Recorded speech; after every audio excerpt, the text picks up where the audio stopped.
ముందుగా హెడ్లైన్లో ఉన్న టాపిక్లకి వెళ్ళే ముందు కొన్ని ముఖ్య విషయాలు చూద్దాం.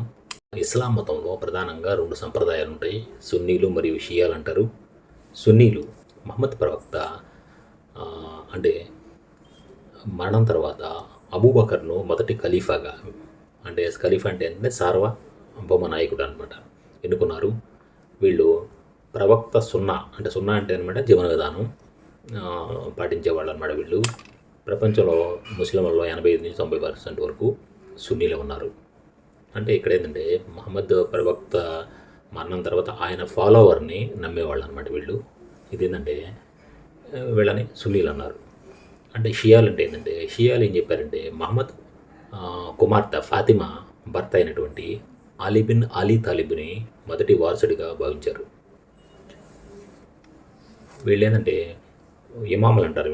అంటే ఇక్కడ ఏంటంటే రెండు ఎట్లా ఏర్పడినాయి అంటే, మహమ్మద్ ప్రవక్త ఆనువంశికంగా వచ్చిన వాళ్ళని ఫాలో అయ్యే వాళ్ళు మెషియాలుగా ఉన్నారు. ఆయన వంశీకులు కాకుండా ఆయన ఫాలోవర్స్ని ఫాలో అయ్యే వాళ్ళు సున్నీలు ఉన్నారు. ఇది మెయిన్ వీళ్ళిద్దరికీ తేడా అనమాట. ఇంకా వీళ్ళందరికీ కూడా పవిత్ర గ్రంథంగా ఖురాన్ ఉంటూనే ఉంటుంది, ఇది మామూలే.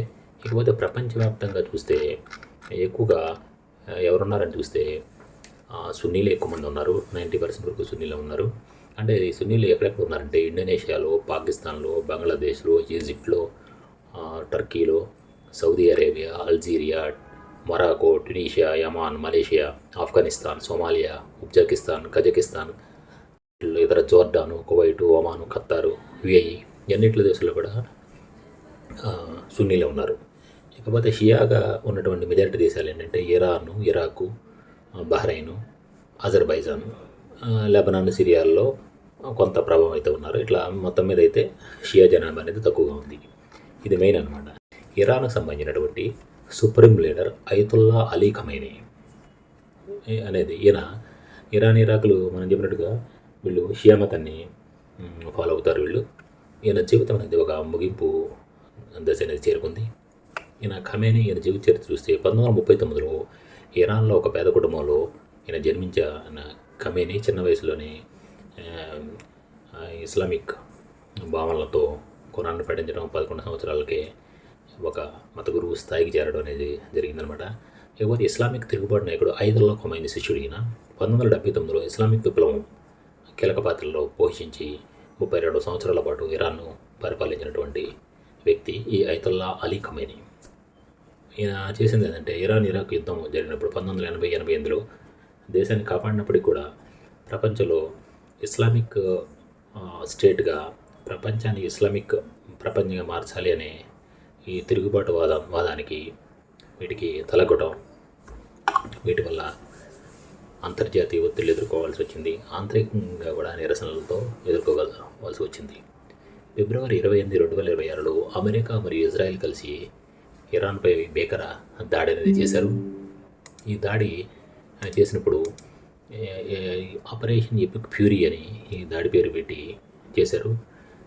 ఈ దాడిలో అనేక మంది ఆపరేషన్ ఎపిక్ ఫ్యూరీ పేరుతో అమెరికా మరియు ఇజ్రాయెల్ చేసిన సంయుక్త దాడిలో డ్రోన్లు, టామహాక్ క్షిపణులతో దాడి చేసి ఇతని ఉన్న నివాసంలో, ఆఫీసులో దాడి చేసి ఇతన్ని హతమార్చడం, ఇతనితో పాటు ఇతని కుమార్తె, అల్లుడు కూడా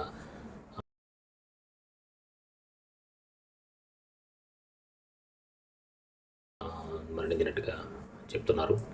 ప్రపంచంలో అత్యంత దుష్టుడైన వ్యక్తి మరణించాడని చెప్పి అమెరికా అధ్యక్షుడు డొనాల్డ్ ట్రంప్ కోట్ చేయడం జరిగింది. అంతేకాకుండా ప్రస్తుతం ఉన్న ప్రభుత్వాన్ని కూలగొట్టండి అని చెప్పేసి ఇరాన్ ప్రజలకు పిలుపునివ్వడం కూడా జరిగింది. ప్రతి దాడులు చేస్తే తీవ్రమైన ఫలితాలు ఉంటాయని చెప్పి హెచ్చరించడం కూడా జరిగింది. అయతుల్లా అలీ ఖమైనీ మరణానికి దుఃఖించేవాళ్ళు ఎంతమంది ఉన్నారు, సంతోషించేవాళ్ళు కూడా చాలామంది ఉన్నారు.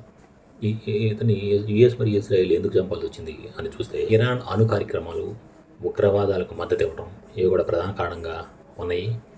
అణు బెదిరింపు అనమాట. ఇరాన్ అణువాయుధాలను కలిగి ఉండి అణువాయుధాలను డెవలప్ చేసి యుఎస్, ఇజ్రాయెల్కు మాత్రమే కాకుండా ప్రపంచానికి కూడా ఒక ముప్పును సృష్టించే విధంగా తయారైంది.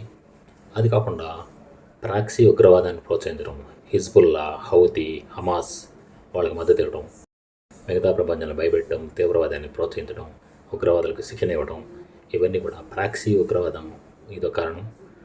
ప్రాంతీయ ఆధిపత్యం కూడాను, అంటే మధ్యప్రాచ్యంలో యుఎస్ ఇజ్రాయెల్ ప్రభావాన్ని తగ్గించడం మరణానికి కారణాలుగా ఇతని మరణానికి ప్రధానమైన కారణాలు. ఇకపోతే ఇరాన్ ప్రతీకార దోడలను ముమ్మరం చేసింది. అమెరికా సైనిక స్థావరాల మీద లక్ష్యంగా చేసుకొని మిస్సైళ్లను కురిపిస్తూ ఉంది. సౌదీ అరేబియా, యుఏఈ, షార్జా, తర్వాత దుబాయ్ మొదలగు ప్రాంతాలలో సైనిక స్థావరాలను లక్ష్యంగా చేసుకుని వీటి మీద మిస్సైళ్లతో దాడి చేస్తూ ఉంది.